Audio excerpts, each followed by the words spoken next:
Good morning. How's it going, Peter? Good. How you doing?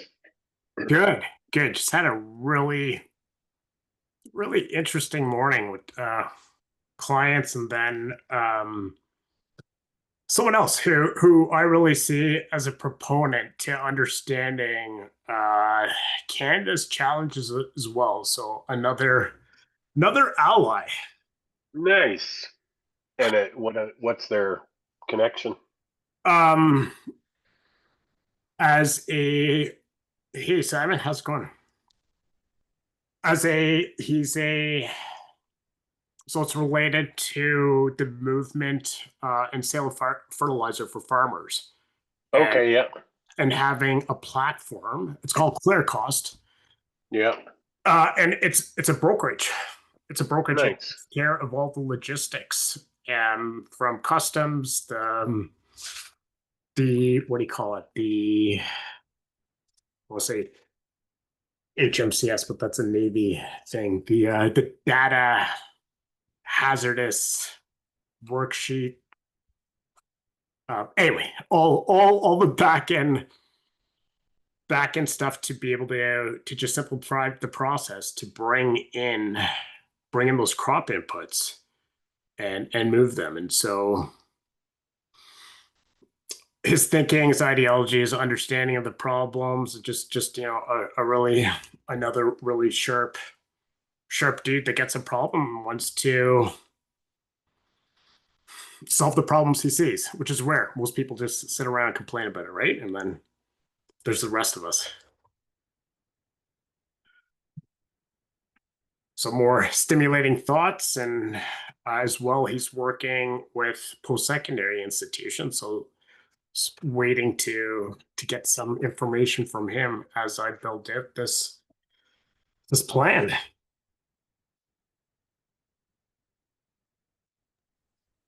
That's awesome. Sounds like you made some progress this week. I have, and as much as I hoped, I just found what happened. Just I call it mental constipation when you've got too much in there and it's not coming out, and it's like you leave, you come back, just can't do it. That means good conversations are your metamucil. Is that what you're saying? Yes, actually, yeah, and still not. And if anyone has any advice on this, so whether it's taking a break, fitness, going for that walk, even doing those different things, and just walking away and restarting the next day didn't help. So I think I just put too much pressure on myself when it comes to my own stuff versus work for clients. Work for clients, I can get done very quickly, review it, finish. Oh, interesting. But when it comes Huh. to myself, I choke. Oh, that's interesting. Yeah. Huh. I wonder. That's probably pretty common, actually. I saw Simon nodding. Looks like you can relate. So I met Simon's also a veteran. There's crossover with the people we know and the work we've done, and we had a chat last week and the week before. So invited him to join us here to again meet like-minded people and have some meaningful discussions on what can be done. And Peter is a brilliant West Coast dude who Huh. has done some really interesting work and has some fantastic thinking and models for how we can shape, reframe, and rebuild our country and help businesses get to market, commercialize, and create economic sovereignty. Understand. Really pleased to speak with both of you guys today. Yeah. And can you mind sharing a few things for Peter's benefit, Simon? Yeah, for sure. So Ganesh and I connected, yeah, probably a couple weeks ago. We connected online. Just both really interested in life of service. Spent some time in the Army Logistics Corps. I'm now involved in a leadership development firm that's all ex-military folks who are helping corporate Canada's leadership teams develop their leadership competencies and high performing teams and trusting environments. do some consulting on the side in the emergency management business continuity space. So I spent a lot of time doing business resilience and crisis stuff, mostly on the government side. And now I'm actually moving into a nonprofit executive role, which is kind of where my heart is. So happy to be doing that. But yeah, grateful to meet you guys. Tell me a bit about the nonprofit. So yeah, just getting onboarded right now. It's day 2, and I can't tell you much more than the tombstone data.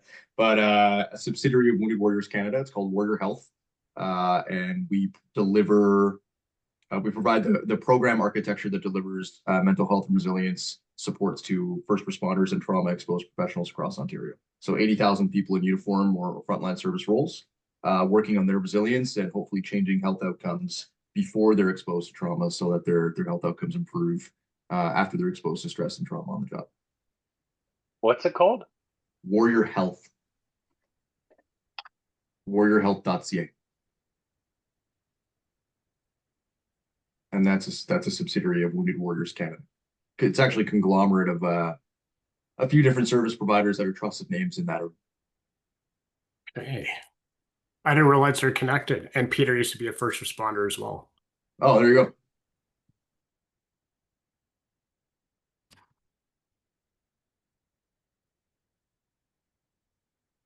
Cool. Wow, they got a lot going on.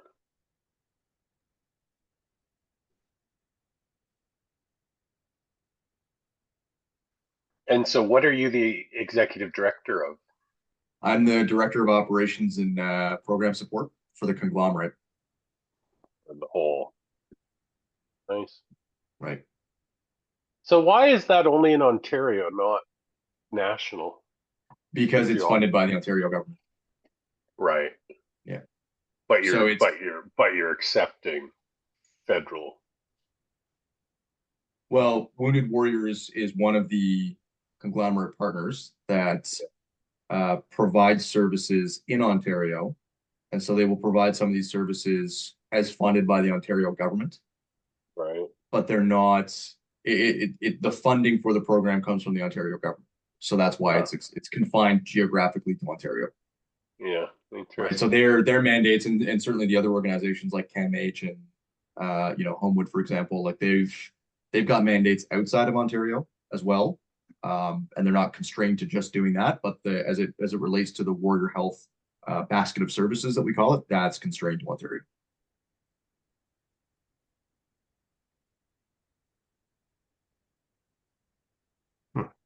But hey, if you guys know some MPs and want to write some letters and make that a national program. Yeah, exactly. Well, there must be a national program. Surprisingly, no.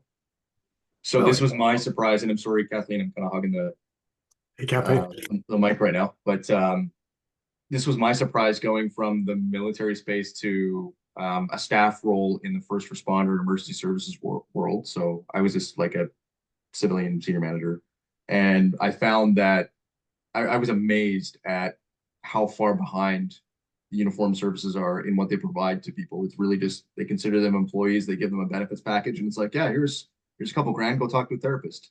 It's like, yeah, but they see dead bodies all the time, right? Like, this is, what do you mean? And it's, well, they say, well, we don't have a health system. And the difference is the military has its own distinct healthcare system. And so there's a plethora of services that it can provide directly to its members related to its unique operational mandate.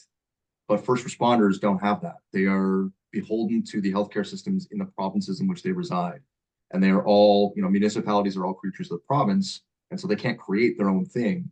Their municipal services can't create their own thing. So they're reliant on really kind of typical service providers, the same people that, like, I would go see, a cop will go see, after an incident, for example.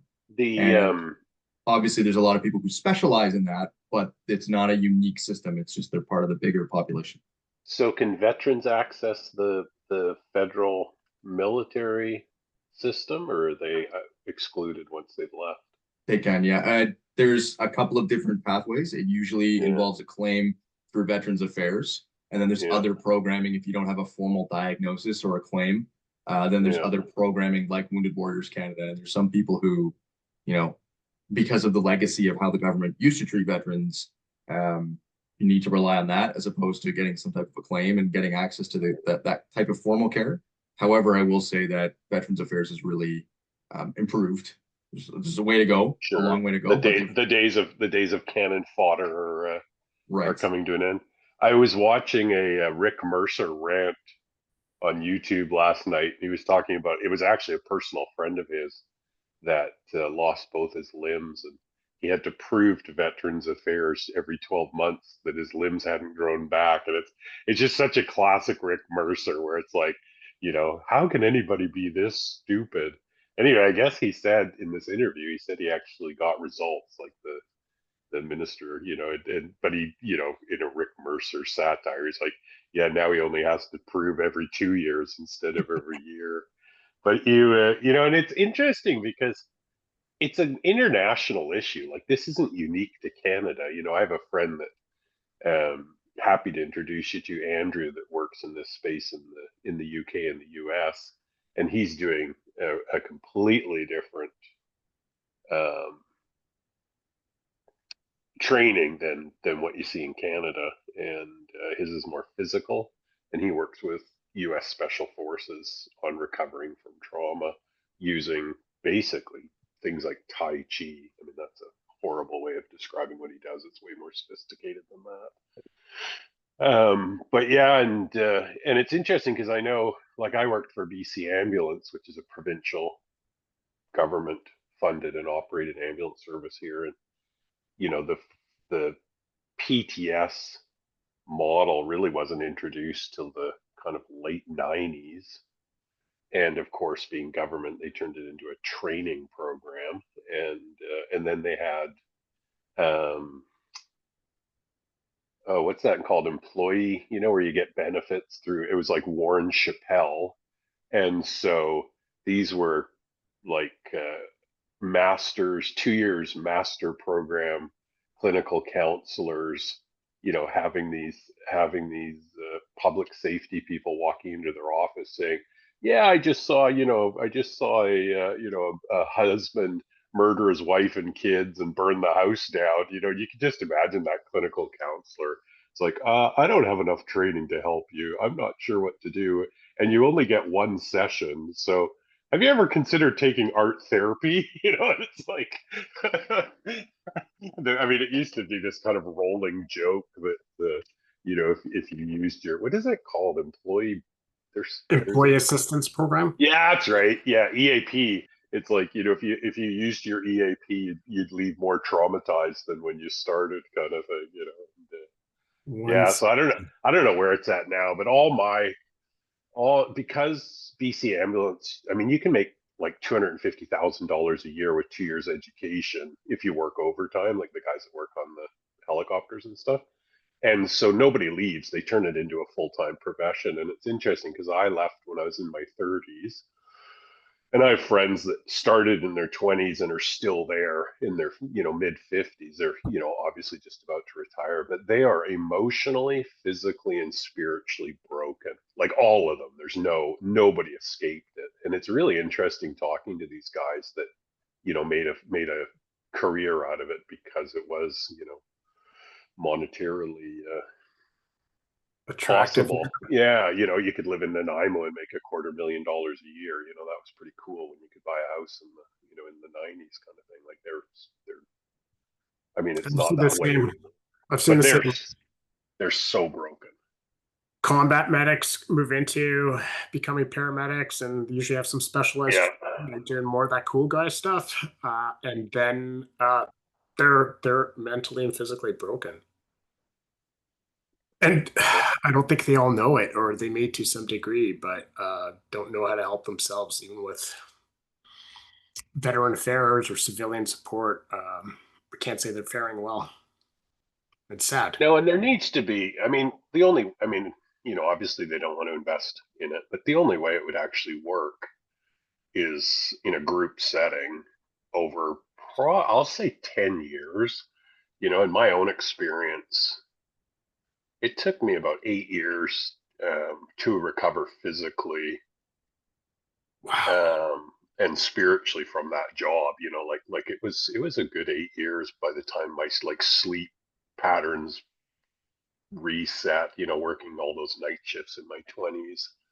And of course you're stupid when you're 20 because if somebody phoned me and said, "Oh, we need a shift covered," I'd be like, "Hell yeah, I get double time," and like I'm pretty sure I worked 360 days a year for the first 10 years of my professional life. Right? Like you just said yes because or it was something fun, right? It's like, oh, the Formula One races need ambulances, or some movie set needs ambulances. It's like, hell yeah, double time, sure, I'll go.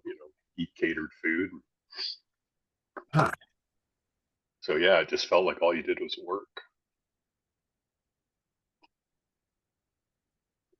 Well, good for you. That's awesome stuff. So what are your problems? How can we help you?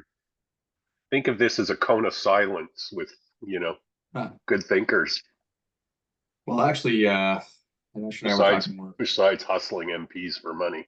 Yeah, actually, and Ash and I were talking a little bit more about the risk and resilience side of things. That's really the other hat that I wear, and so I'm just really interested in talking to folks about you know the fragile world that we live in and the complicated world that we live in, and helping SMBs navigate risk and business resilience, not personal resilience, but business. It's kind of interesting to me. I think you look at the staggering amount of companies in Canada that are smaller, medium-sized business, mom and pop shops, staggering amount, and it really gives you a frightening picture of the fragility of Canada's economy. And certainly, the tariff situation, I think it's great to say rah rah elbows up, but that's not good. It's not good for us. Yeah. And I don't have any illusion about being in a position to change that kind of deep-seated economic strategy. But yeah, I don't know. My whole perspective is about local power of individuals. So I'm just thinking about SMBs. Now, how would you create a movement around building anti-fragility in the SMB? Can I go on a bit of a tirade here, guys? Yeah. When I say that, I'm thinking about like local self-determination, anti-fragility. Like, yeah, go riff. We're listening. Oh, okay. Normally I don't jump in the deep end, so Yeah. We can uh, keep up. We can keep up. You can go all over the board. I'm worried about not keeping up myself. So that's the first problem is the problem of definition as always, right? And what I've found as a resilience professional is that there are very disparate understandings of closely related disciplines. So, corporate business continuity is directly adjacent to disaster and emergency management services provided by governments. Functionally very, very similar. It's just one is about keeping the lights on for a private company or a government organization, and the other is about delivering emergency interventions to the public. And yet, we insist on delineating those things quite sharply, as we do with crisis management, which is typically about strategy and reputational risk, and crisis communications, and da da da da da. And what I'm seeing as very humbly, I would suggest as somebody who spent a lot of time in that space, I founded the Canadian Journal of Emergency Management. I'm steeped in the doctrine here. Is I see very, very small groups of professionals suffering from the LinkedIn effect of trying to really market themselves really hard as different, having a unique value proposition when really it's a small group of people doing something that's very, very similar. And what we need to be focused on is, rather than kind of the sexiness of a coordinated emergency response, need to be focusing more on reducing disaster risk. And whether that's technological disaster, physical disaster, human caused disaster, there's a framework called the Sendai framework, which was agreed upon in Sendai, Japan, and states a number of principles and activities that member countries are supposed to download to lower levels of governments and to communities through policy and legislation. And while the government of Canada has nominally leaned into that, they really, as is typical, avoid any true practical sense of responsibility for those outcomes. They just kind of bake them into effectively white papers and say, oh, great, we did our job. Hopefully the provinces and territories will adopt this and create some kind of mandate for communities. And what gets overlooked is the relationship to small and medium-sized businesses and to critical infrastructure owner operators and how they're, just enmeshed in our daily lives. And so, right, the supply chains and so forth. exactly, yeah. And I would suggest that, from all of my reading and all of my time in practice, I would suggest that the number one determinant of disaster resilience at a household level and even a community level is income. So it's just really how much cash on hand, how much liquidity do you have, and how much financial resilience do you have as a household, as a business, or as a community. And it doesn't matter how good your business continuity plan is. It doesn't matter how good your home escape plan for a fire is. It doesn't matter. If you have 10 or 20 grand of room on your credit card, you can absorb the hit of your house burning down and have the mental space and acuity you need to deal with insurance and blah, blah, blah, blah. Or you can deal with your business, if you've got the credit to do it and the creditors to do it, and you're socially and financially and connected, then you can absorb the hit and return to business, with you have a longer what's called maximum allowable downtime. And so that's really insightful. Yeah, no, that's It is. You're putting a fine point on the. So everything I've learned, thank you, I appreciate that. Everything that I've learned up until now, doing that for better part of a decade and being really, really involved is, SMBs need to increase their revenue and lower their costs and have a war chest, and that is how you survive disaster, and that's how you just survive not just floods and fires and like the typical image of the stop sign sticking out of the water in the middle of the street kind of thing, but I mean like the Trump effect and the transition of the global economy towards BRICS, and that's how you survive. That's how you demonstrate agility. Okay? Over. And from a public policy investment standpoint, supporting the SMBs, would that, in your opinion, be a municipal, provincial, or federal responsibility? Or even who would benefit from it from an incentive point of view, like even politically? I think to mandate it, that's a federal, economic trade, that's a federal responsibility to mandate. However, you would know this having been a paramedic as well. My perspective as a public servant is there's only one taxpayer they're paying all three levels of government. So I don't think it's helpful for us to create roles and responsibilities charts of this level of government does this and this level of government. Like I get it, I get why we do that, but how does the user, how does the customer benefit? And the customer in this case is the public. They derive value from the taxes and fees that we charge them in exchange for the services we deliver, which could include creating policy or regulatory conditions. And so I think it is for the federal government to lead and to mandate and require provinces and territories to come to the table in a coordinated approach that builds resilience. And I really think I don't have it in this case. It's another one. I have Mark Carney's values. I was talking a little bit to Hinesh about that last week, but that's the kind of manifesto that shows that this is probably the guy to do it. Like, I don't think we're going to have somebody with this type of, whether you like him or not, whether you like his policies or not. Yeah, no. We're multi-partisan here. Yeah, but the guy's led two central banks through two global crises. Like, it's just he's the guy to do that, right? And it's not Trudeau, it's not Harper, it's not Poilievre, it's not Martin. Yeah. This is the guy to do it. This is the time to do it. What's your last name, Simon? Oh, Wells, Wells.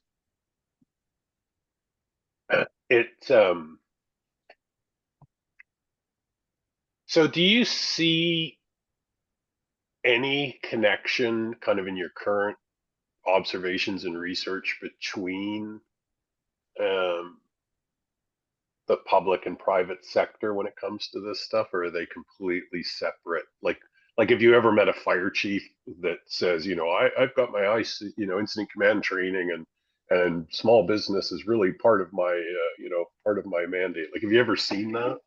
Or is it completely like, are you an outlier in your thinking, do you feel? I love that. That's such a demonstrative example. Yeah. No, I haven't. Yeah. There's a massive gap. Like, we just don't talk to the private sector. And so the private sector conversely, they don't talk to government. And so Yeah. their interest is really procurement. They want to Yeah. sell to government. And the Okay. challenge that I see is, I know the talent pool pretty far and wide in their crisis and resilience space, and especially in the GTHA, Greater Toronto Hampton area. And I can tell you that the people who are doing big four management consulting on crisis and resilience experience is not there.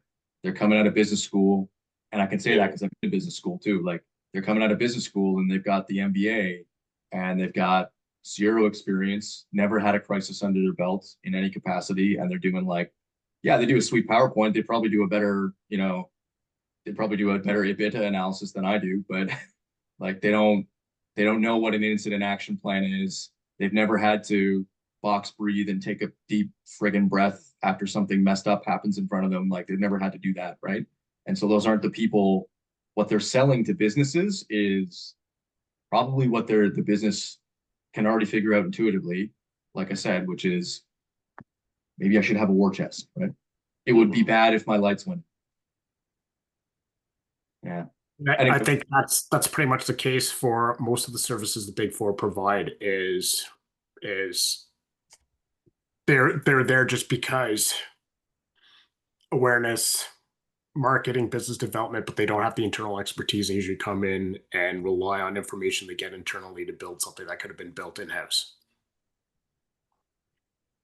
Not to cut you off, Simon, please. No. I need to get off the tangent, but I totally agree. I mean, aside from tax and audit, different ballgame, but yeah, a lot of that stuff for sure.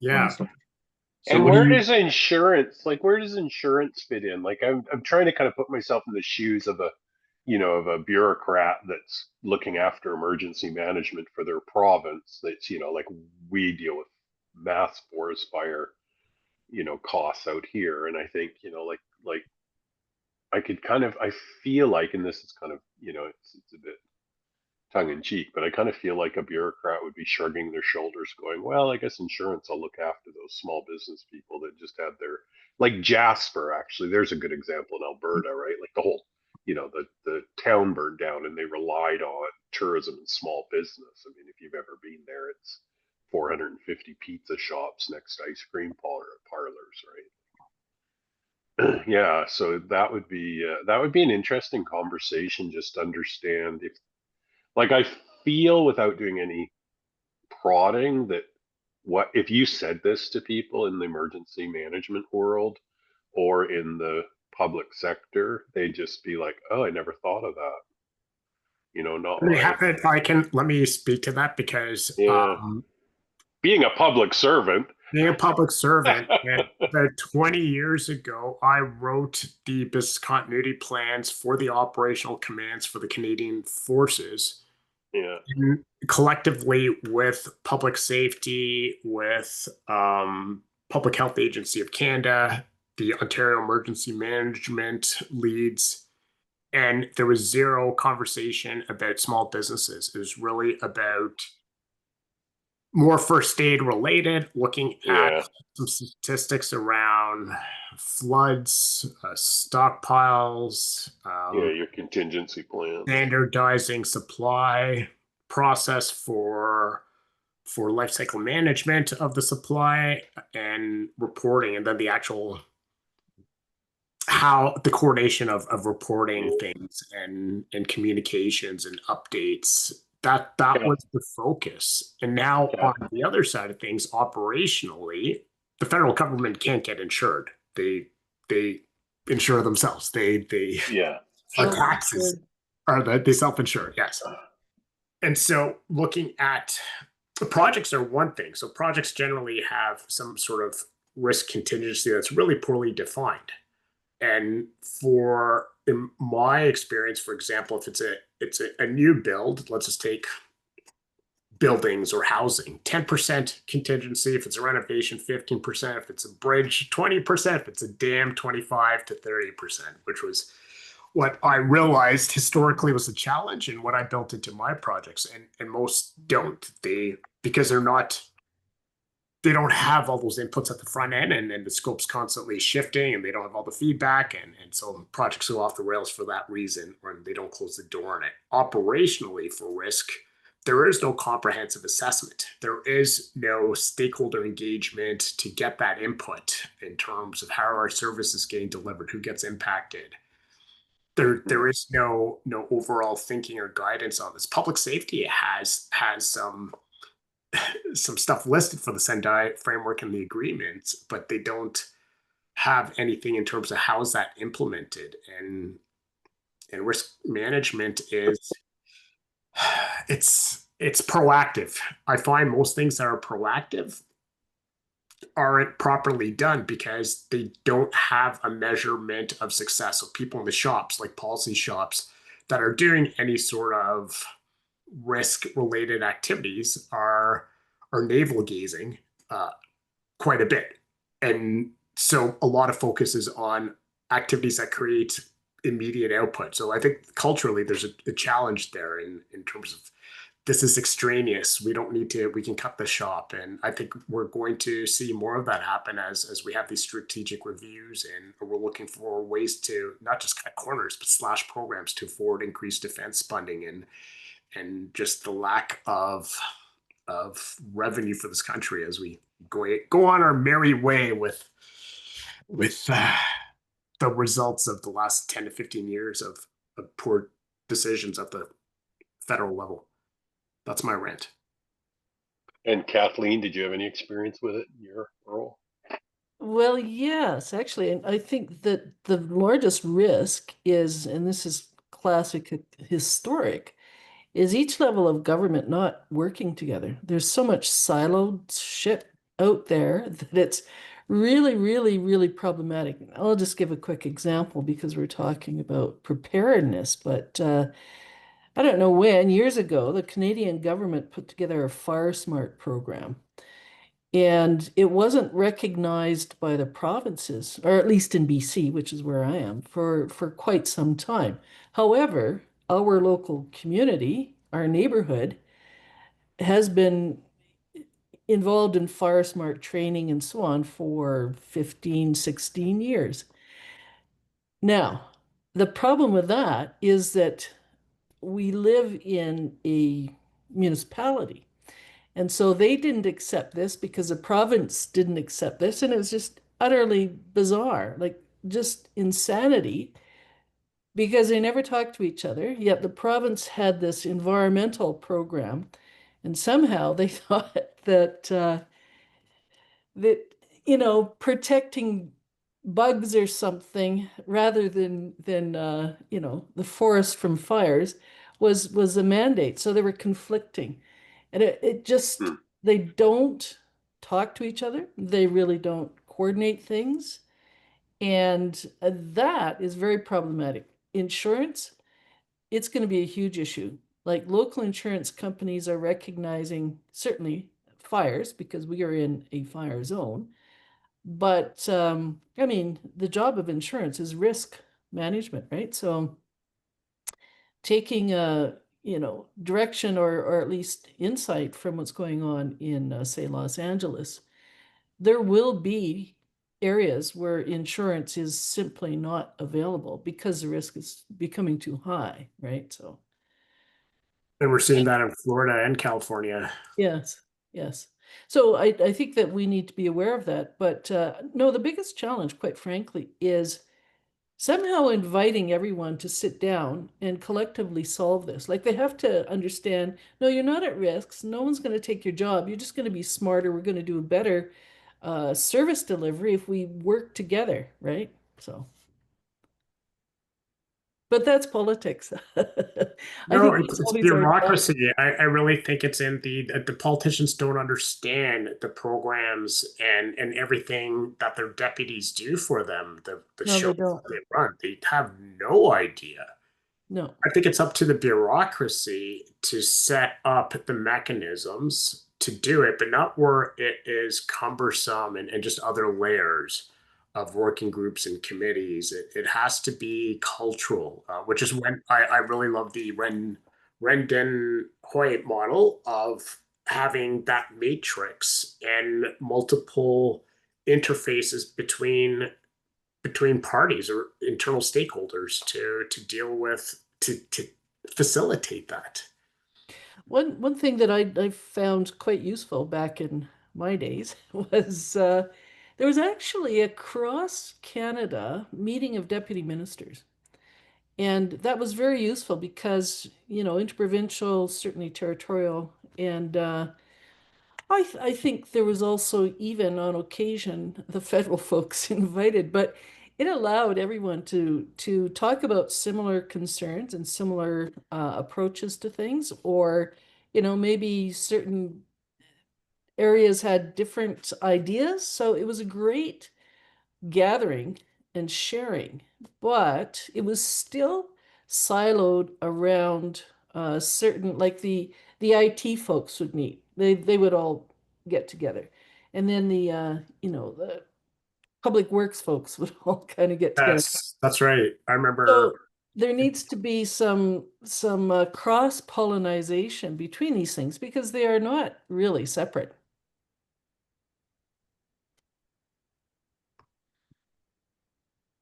But so how do we influence that? Well, I think that kind of hits on the crux of the issue in terms of building resilience in communities and businesses is, we talk about how the responsibilities lie across levels of government and areas of responsibility. And so that requires a culture of preparedness and a culture of resilience. And so and I think we could go on for a long time about the sort of passive and pacifist culture that we have in Canada that we've benefited from for so long, being part of the Commonwealth and part of the Americas. We need to take ownership of our own outcomes. So there's a guy named Dr. Oh God, Jeff Donaldson. You know him quite well. Forgot his name. Anyway, he's a Brazilian scholar and ex-military officer who's in Alberta. He talks a lot about emergency preparedness, and he's also a journal founder, and specifically on emergency preparedness. And his whole kind of thesis boils down to: I am responsible for my disaster outcomes. I am responsible, and no one else. Not the government, not my community, not my upstream, wholesaler. I am responsible for that. And so, I wonder what is the balance between, recognizing that I have a responsibility for my SMB surviving seasonal flooding or seasonal fires, and also putting that responsibility to not just the EMBC, for example, but whatever the ministry is for economic development in BC, and going to them and saying, hey, like, we actually need money. We need money. We don't need somebody in an EOC to say, oh, well, there's an emergency order. I guess you better prepare your claim with the insurance bureau, like, and hope you get approved, right? So it's a really holistic way of looking at things, and spent a lot of time reading about the future, the changing risk environment, some of the key risk drivers for Canada in probably the next couple of decades. And some of those things are like aging infrastructure, aging population, which means less taxes in the future. We're going to have less money because, respectfully, our parents and grandparents are dying, which means less people.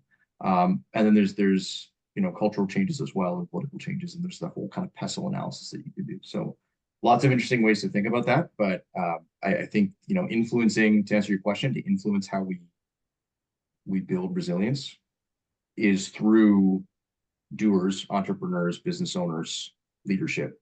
It's those people kind of through a system of systems. And the last thing I'll say really, really quickly, I'm so sorry, is read a book called Anti-Memetics by Nadia Asparova. She writes about why it's so difficult to pollinate good ideas, but bad ones or simple ones can spread like wildfire. So memes, right? Memes can spread easily, but anti-memetic ideas are complicated ones. But what they do is that kind of discourse, that kind of really complicated thing happens in small communities like this. And then we go out and we take these to our other networks, and that's how those ideas spread. So it's actually grassroots, like everything in this country from, the start of the European arrival and before that, it's all been done at the local grassroots level. And that's how we influence that change. Over. Great point. And that's exactly the point of this. And why Peter and I started this and being dedicated to it, because change needs to happen. And I think we're foolish if we're looking to our government at any level to take on that responsibility. I think it starts at the individual, at the home, at the business level, with leadership, preparing, and then being able to signal to government how to work collectively to be able to deal with any of those situations. But it takes the government as well to consult with the public, with stakeholders, with businesses, and communicate that between the different levels as well. So there needs to be some sort of strategy and direction at that point, because everything we're doing is unaffordable. You're absolutely right. Even with the greatest wealth transfer that's about to happen, the earning potential for everybody is now declining. The baby boomers have lived the best life ever on this planet, and as they leave to leave us with a sick planet and potential UBI and whatever. We need to think differently and create the change that we need to see so that we have a prosperous future. Yeah. I think it really, really is about systems thinking for sure. We can't unilaterally anything. So I will actually respond to what you just said, Hedish, but solutions are intergenerational, and I think that we really need to value that because, as you know, I've been very much involved in the whole housing challenge. Mhm. And it's been, a big blame game. And it just is not that. It is absolutely interconnecting all the players, and that's literally everybody. So there's been blame about boomers in intergenerational things, and it just goes off in some wild, crazy place. It's just like, forget about it. We need to start understanding that different people, no matter their generation, have different needs. We need to understand that houses exist on real estate, and that's a challenge into itself, but it's also fed by infrastructure, and infrastructure is in dire need of investment. And there are three levels of government who need to understand that. And so as I dig down further, because my viewpoint was up here, but when I dive down, I discover that municipalities don't even have a reasonable record of their own infrastructure. And I'm just going, what? Come on. So right now, I'm exploring and enlarging my knowledge base by exploring some of these ideas with planners, urban planners. Well, most of them are architects too, so we have a connection. But anyway, so what I want to know is how many of these urban planners know about any software that's being used, okay? And then I want to know within the realm, and this speaks to my experience both of federal, provincial politics, is how much information, policy in particular, has got a digital capture. How can we actually like dig it out of the storage room and understand how many conflicts with policy are actually there? And that's not even between levels of government. That's within your own frickin' government. So without knowing that, we're running into problem after problem after problem.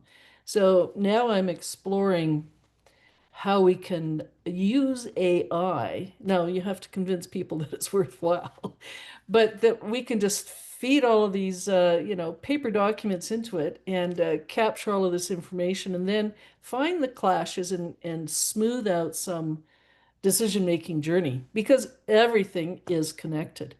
And we have to start looking at this bigger systems interaction so that we can find better solutions together. And I think if we can make it visible, like I have a problem, I'm, background in architecture, very visible. And I think that visualizing problems, like drawing system maps, right now I'm working on one just for housing because no one is seeing all of these areas. They're just blaming each other, and that's going nowhere. So sorry, that was a big response, but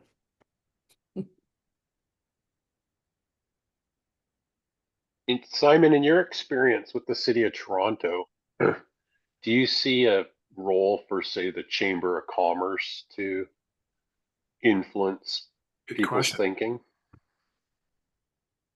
So I definitely do, and the Federation of Canadian Municipalities and all types of associations like that, for sure. The challenge is that they typically deal with political leaders, and so the subject matter experts in the bureaucracy are usually not involved in those conversations, and they're informed of what policy outcomes are decided upon by heads of government or the city councils, for example. And so, in the case of Toronto, I can speak. I'm actually transitioning out of there now, so I can speak a little more openly. They have a bunch of young political staffers whose experience amounts to like volunteering on campaigns, and they're setting policy for the fourth largest government in Canada, which is the city of Toronto. And so they don't have the knowledge, like they just don't understand enough about the world to understand that, hey, maybe I should speak to not just Toronto emergency management, but like the shelter division, because climate refugees equals a capital requirement to have beds in coming years and that kind of stuff, right? So they don't understand how things work, and even if they turn into matured political staff and politicians, they're not rewarded. The reward system, even if they do develop that understanding, which most will not, they're rewarded for ideological fighting in an open forum, as opposed to developing, like I say, that anti-mimetic, deep thinking, well thought out policy that lasts multiple generations, like the 7 generations concept, right? We don't do that anymore. So the experience has been world unto its own. And the only time that I've really cared about political staff is when they're doing something dangerously dumb near the incident command post or budget time. Hmm. Interesting. Yeah, it feels like it's been whittled down to public relations at the end, which is my argument about public governance, that yeah, you're absolutely right. There's a lot of smart, bureaucrats that have defaulted into that machine. It's interesting, listening to you and Kathleen, like it makes me think the themes of these conversations is like, what is the grassroots movement? How does it happen outside of government? But it's just so clever and such a good idea, they have to pay attention. But, attracting versus lobbying. And, how do you leverage digital assets to communicate faster and better with more people, on a grassroots level?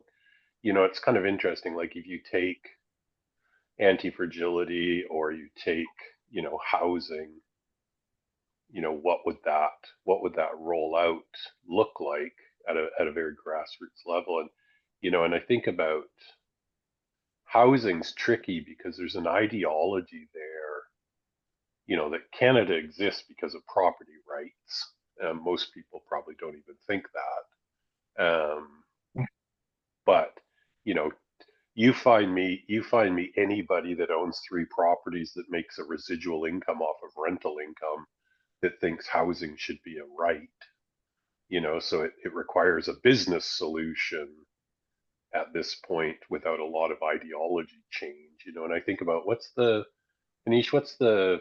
woman that's doing the rental rescue? Ballard? Crystal Valencia. Crystal. Like, I look at her as kind of the North, star, like somebody like her. She's just like, she's naively brilliant, if that's even a Yeah, I'll put. thing, because she doesn't have all the wisdom, and experience. So she's just kind of like, yeah, we got to figure out this housing thing, and I think if I do this, and this, it'll work.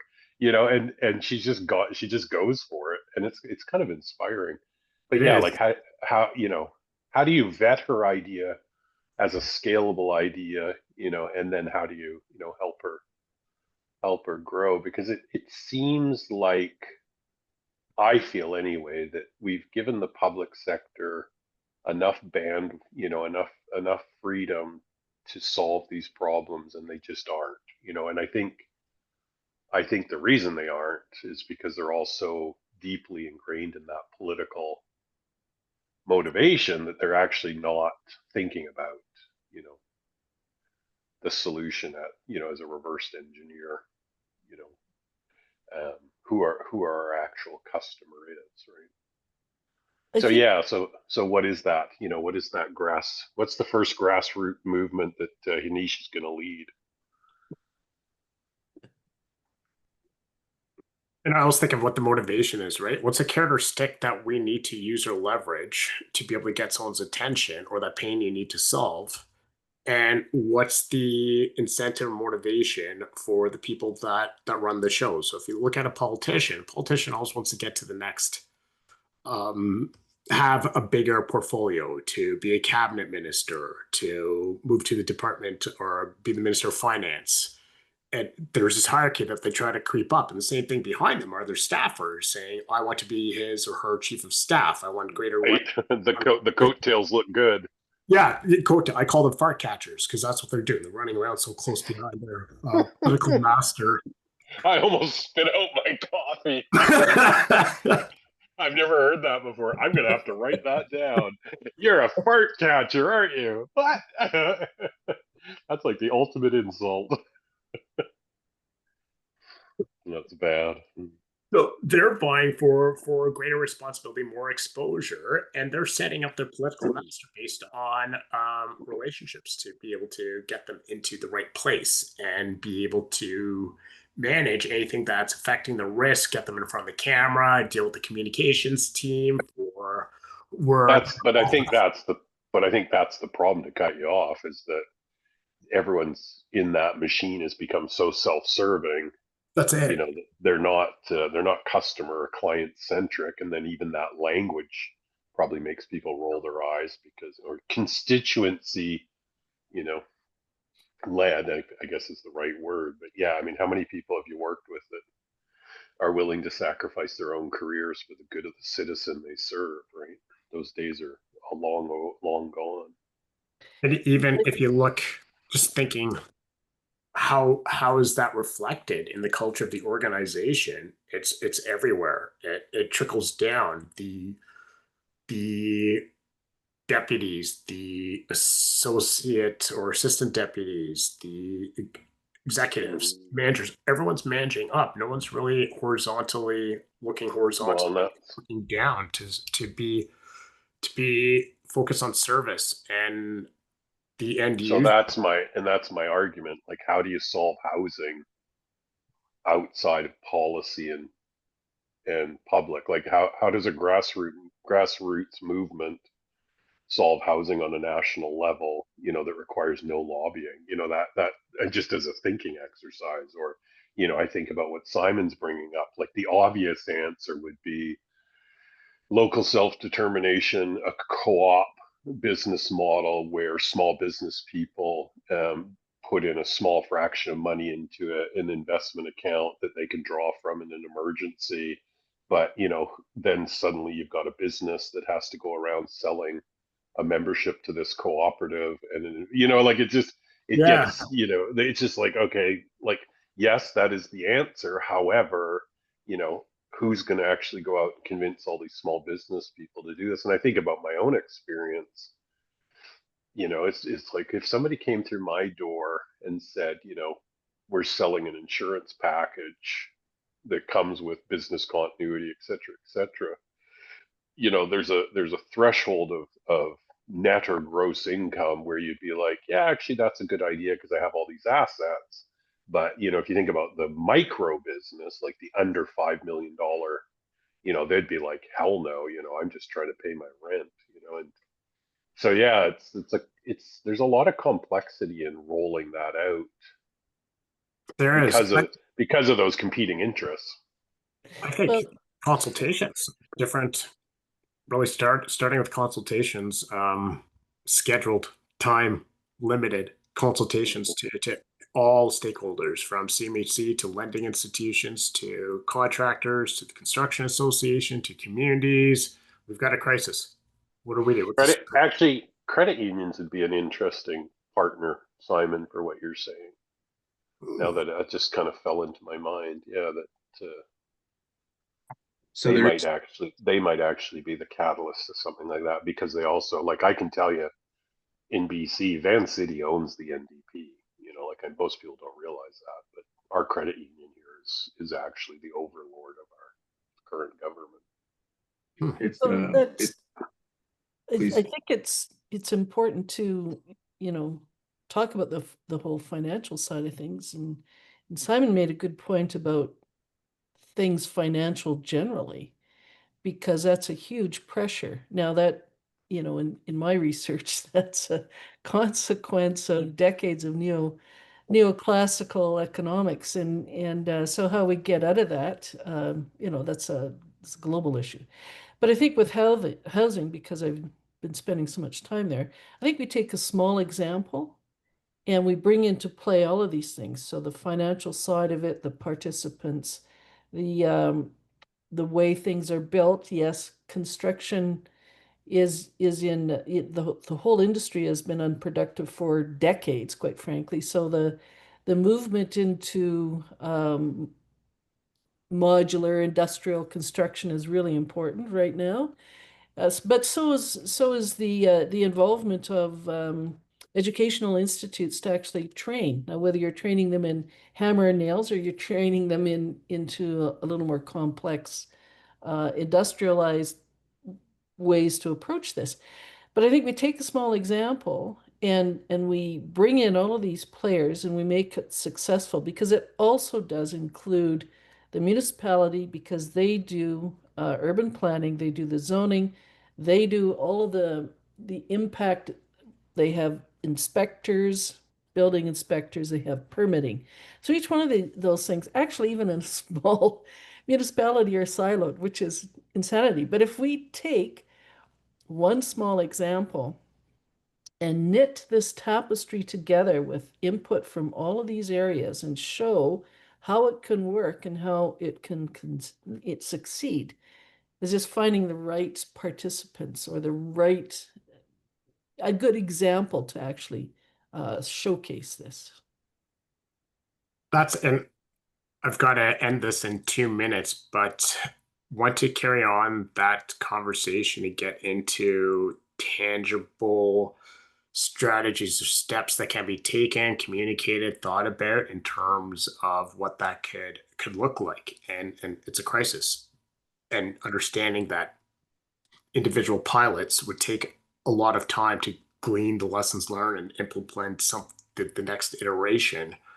But that's, yeah, meaningful, Kathleen, to really think about it at a level where it makes most sense and where all that governance is. Well, I think with most problems, if you take a small example, solve it and make it quite visible and show pathways, then it can be applied to the much larger problem, because the bigger problem is a series of small ones anyway. So Sure. the more we can actually use that approach, I think we have more chance of succeeding. Yeah. Wow. Never know where this conversation is going to go. Well, I guess it's all risk mitigation at the end of the day.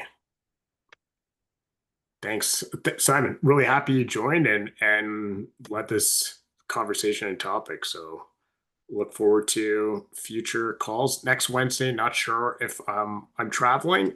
I have to make a call in terms of, do I take this from the road as I'm driving to, and I just might, because these calls are inspiring in different ways. So I think I'll do that. I think I just answered my own question. Love it. So in the meantime, because I promised to do this, but I'm going to write down an example of success and not success. Okay. Just from Oh yeah, you wanted to tell us your yeah, no, it's a good example, and it I heard about it because it's both public and private at the same time. And I was very much involved in it, so I know it quite intimately. But it teaches a lesson about what we need to be aware of in terms of risk. Even as we talk about these things, we pull them together, right? So Yeah, please do, and make it a LinkedIn post so this can become a bigger conversation if you're willing to. Yeah, And I can likely do this because I had to really dig back into history. This happened in 1998. It's been through the courts. It's it's all sort of decided. So if I keep it high level and if I do a LinkedIn post, it will be because I have to keep it short. But there's lessons to be learned here. And I think that we can keep that in mind as we pull together ideas and to go forward. So it's again just another risk. good one. Okay, thanks, guys. I'll see you next week. Enjoy Thanks so it. much. Care.